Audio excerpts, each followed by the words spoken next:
Good morning, Citrus.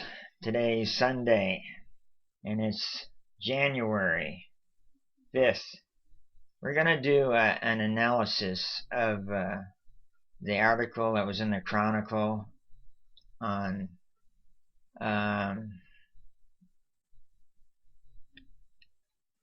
December 10th, 2019.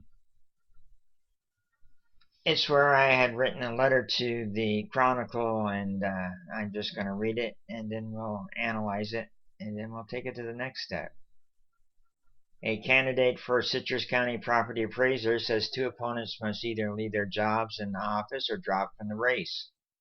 Based on personnel policy that is intended to prevent political campaigns from interfering with work, David Gregory says the office personnel policy requires Rick Schroeder and Timothy Raynard to resign from their jobs if they want to seek office. And then it goes on and says a little bit about me and Raynard, and we're both Republicans, and Schroeder is a no party affiliation, and incumbent Les Cook is not running again. Both Raynard and Schroeder work for Cook, and then they say what each does. One's a valuation specialist, and the other is an appraiser. The office personnel policy makes reference to political activity, saying none of it is allowed on county time and on county property, such as the courthouse annex, and I'm also going to insert this, and also the Metacrest office in Crystal River. They both house the property appraiser and tax collector. No employee may be a candidate for any other public office that conflicts with the worker's duties. In the property appraiser's office, the policy states that this is from the employee manual, and it states it explicitly. And it also says that any employee who wishes to accept or seek election to county office must resign from the property appraiser's employment immediately. I can tell you as fact that when I ran in 2007, that policy was not in effect. In fact, that policy was a direct result of me running for the state representative office that year. And that law came into existence. Gregory says in a letter to the Chronicle, Gregory in a letter to the Chronicle said both Reinhardt and Schroeder must resign according to that policy. Cook said that isn't the case. He said both sentences in the policy run together, that an employee who runs for office need resign only if the office is in conflict with the property appraiser's office. It's very important to pay close attention to the next paragraph. He said, for an example, this is Cook talking, a conflict would arise for a property appraiser employee to seek election to the county commission because the board sets the property appraiser's budget. If we're the ones setting the values in the county and an employee wanted to run for office of a taxing authority, that would be a conflict, he said. Being a candidate for property appraiser while working in the property appraiser's office is not a conflict, he said. You still have to follow the statutes, he said. Apparently, as you will see, Cook doesn't know the statutes too well. Gregory has experience with the issue himself. He worked 14 years in the property appraiser's office as a field appraiser and customer service representative. In 2007, he ran unsuccessfully for state representative in a special election, but did not resign to do so. Gregory said he didn't. Well, I said at the time to Mike Wright, who I also mentioned to Mike Wright, the letter I had gotten from the Ethics Commission in 2010 when I wanted to run for county commission. But anyway, said he didn't think the policy was in place then, though Cook said it's been in effect for 30 years. Well, Cook is wrong on that. or lying. He's just mistaken. That policy went into effect after I ran in 2007 in our employee manual. They never said anything to me about it, I told Mike Wright. Gregory said he wanted to run for county commissioner in 2010 and had heard about the policy by then. He said that he spoke with then Property Appraiser Geoffrey Greene, who initially agreed to keep Gregory on the payroll during the county commission campaign, but then changed his mind after speaking with Cook, his top assistant at the time. Gregory did not enter the 2010 campaign. Cook says he doesn't recall that specific incident.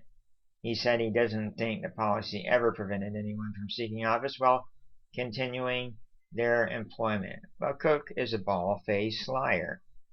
During my last 4 years before I retired, I repeatedly asked Cook through an intermediary to allow me to run for 2 different positions I wanted to run for, either county commission at one time and the other time for county school board.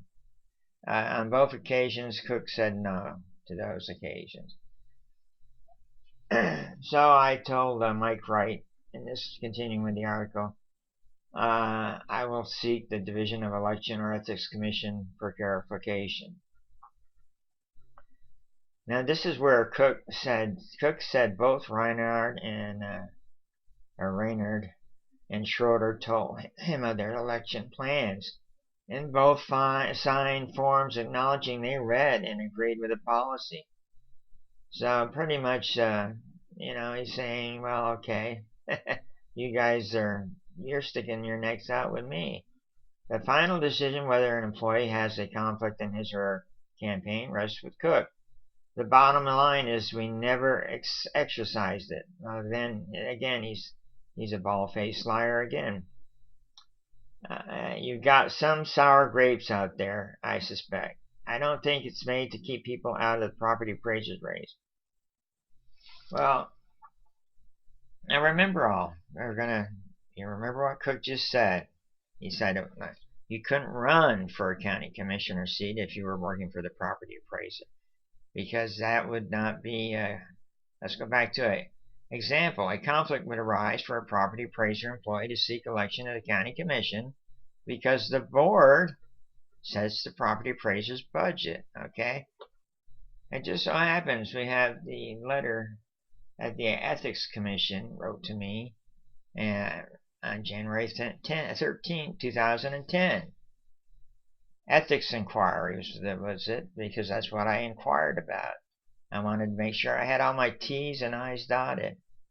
Dear Mr. Gregory, I've been assigned to respond to your inquiry dated January 8, 2010.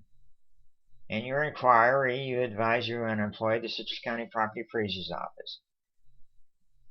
You inquire whether the Section 112.313, subsection 10, subsection A of Florida statutes prohibits you running for a seat on the Citrus County Board of County Commissioners. You advise that if elected, you will resign from the property appraiser's office. And then the person writing the letter just happens to be the staff attorney for the Ethics Commission by the name of Daniel Carlton, Jr.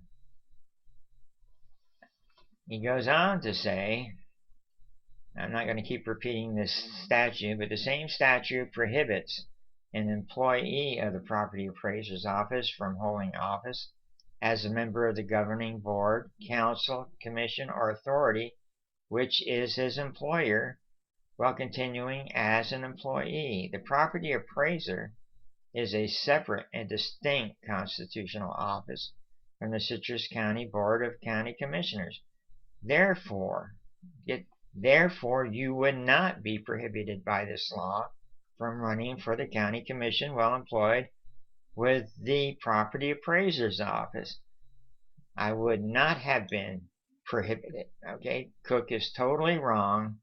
The Chronicle is totally wrong. They haven't changed the laws in the subsequent years. You cannot run as for the property appraiser's position, if you're working for the property appraiser's office, you have to resign. And then it goes on to say, if you want to check with a division election to ascertain whether or not you're subject to the resign to run law in section 99.012 Florida statutes or any other provisions of election code, you do that also, which I currently am doing that. But because of the holidays, things are also behind. But the point being here, the resign to run law is more applicable to Pendergast Deputy Sheriff Craig Dalton. There's a specific statute in that there are certain steps that he should have taken, and I don't believe he has done that either. But positively, no doubt about it, the two employees that are currently working should have resigned from their positions in order to run. By the way, the final say in all of this to see whether or not the state constitutional offices are obeying Florida statutes is no longer rests in the state because of the previous national elections being so conflicted with lawbreakers and criminal activity. The election offices in the state of Florida, supervisor of election offices, are now all under the domain of Homeland Security. And that, of course, would be the next step. And under Homeland Security, if you're violating the law, and you would be subject to criminal prosecution. So I don't know if these men who are violating the law, and they know they are, I'm going to tell you why they know they are. I can tell you for Rick Schroeder, he and his wife were outside the Metacrest office. She was collecting petitions. Nothing against Mrs. Schroeder. She's just following her husband's lead, and her husband knows that he's violating the law because he told Susan, the person who was collecting her petitions for some other things out in front of the office, that he had retired from the office, which he has not, and therefore there's a direct indication that he knew entirely that he is violating the law. Raynard should know that he's violating a law, and unless Cook is totally out of touch, which I do believe he may have bipolar issues, he is out of touch. So stay tuned for the next installment. We hope to have at least 2 of these videos and initiate podcasts coming up in the near future. This is David Gregory, your Republican candidate for property appraiser in 2020. The election date is August 18th, 2020. That's the primary election. It's important that all of you get out to vote, because I'm the man of the people, not the group of corrupt politicians that like to control you. Have a great day and belated New Year's wishes to you all.